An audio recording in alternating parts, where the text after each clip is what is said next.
आपण केबे शुणिछंती कि रातिरे तकिए तले गोटे तेजपत्र रखी शोइले भाग्य बदली जाए। केही कुहंती खराब स्वप्न दूर हुए, आउ केही कुहंती धन आकर्षित हुए। किंतु एहार पछर सत्य कौन, आजिर एही भिडियो रे जानिबा।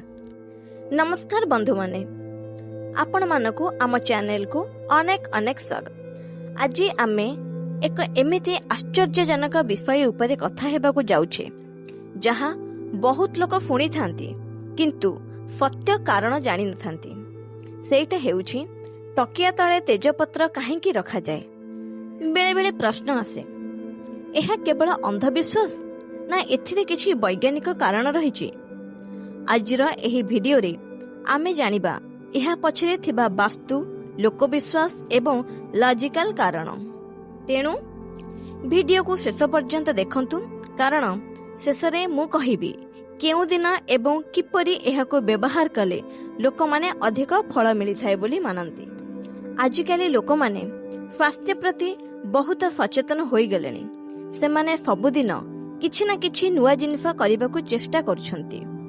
आजिकाली सोशल मीडिया रे एक पारंपरिक घरोई उपचार भाइराल हेउछि, जेउठारे लोक माने सेमानक तकिया तळे एक तेजपत्र रखी शोउछंती। आपण एहा भाबुथिबे लोक माने एहा काहेकि करूछंती। मूलतः लोक माने दाबी करंती जे रातिरे सोइबा पूर्वरु एही सरल नियम पालन करिबा द्वारा भल निद हुए एवं मन को शांति आसे। कुहा जाए कि तकिया तळे एक तेजपत्र रखी सोइबा द्वारा सकाळ सुधा एक चमत्कार घटी थाए। किंतु एहा कौन प्रकृत रे काम करे ना एहा एक केवल अंधविश्वास। तेजपत्र व्यवहार शताब्दी पुराणा एवं सारा विश्व रे प्रचलित।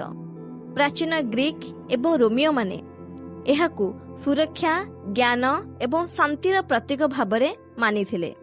आज मध्य अनेक संस्कृति रे एहाकू एक जादुकरी पत्र भावरे विवेचना करा जाए।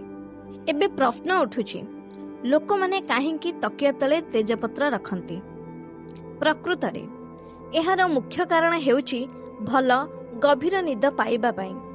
तेजपत्रर सुगंध मन उपरे एक शांत प्रभाव पकाई थाए। जेतेबेले आपण एही पत्र को आपणक तकिया तळे रखी शोइथांती, एहार सुगंध सारा राति निश्वास रे बहन होइथाए। एहा चाप कम करिबारे सहाय्य करे। एहा सह चिंता दूर करे एवं मन को शांति रे शोइबाको दिए। अनेक लोक एहा मध्य रिपोर्ट करंती जे एही अभ्यास अनिद्रारु मुक्ति प्रदान करे। प्राचीन विश्वास अनुसार तेजपत्र नकारात्मक शक्ति, दुष्ट आत्मा एवं खराब स्वप्न को दूर करे। रातिरे तकिया तळे रखिले सुखद आसे। एतिकी ही नुहे, जनक चिंताधारा सकारात्मक रही थाए बोली विश्वास करा जाए। अनेक लोक शोइबा पूर्वरु तेजपत्र रे एक व्यक्तिगत इच्छा मध्य लिखि थांती। तापरे एहाकू सेमानक तकिया तळे रखंती एवं शोइ पड़ंती। एहा विश्वास करा जाए जे एपरि कले एही इच्छा ब्रह्मांड पर्यंत पहुंचे एवं परे शीघ्र पूर्ण हुए। एहा चाप कमाइबारे सहाय्य करे एवं सकारात्मक शक्ति प्रदान करे। तेजपत्र रे किछि प्राकृतिक यौगिक थाए, जहा हृदय स्पंदन को नियंत्रण करिबारे एवं मानसिक आराम प्रदान करिबारे सहाय्य करिपारे। एहा सकाळे उठिबा परे आपण को सतेज अनुभव कराई थाए। वैज्ञानिक दृष्टिरु तेजपत्रर सुगंध एक शांतिदायक प्रभाव पकाई थाए। एही चैनल रे आमर प्रत्येक दिनर राशिफल एवं इम्पोर्टेंट न्यूज एवं स्वास्थ्य संबंधी कथा सब बेले अपडेट होई थाए। तेणु चैनल को सब्सक्राइब करि नियंतु एवं ऑल नोटिफिकेशन को ऑन करि नियंतु, जो द्वारा भिडियोटी प्रथमे आपणक निकट रे पहुंची परिबो। धन्यवाद।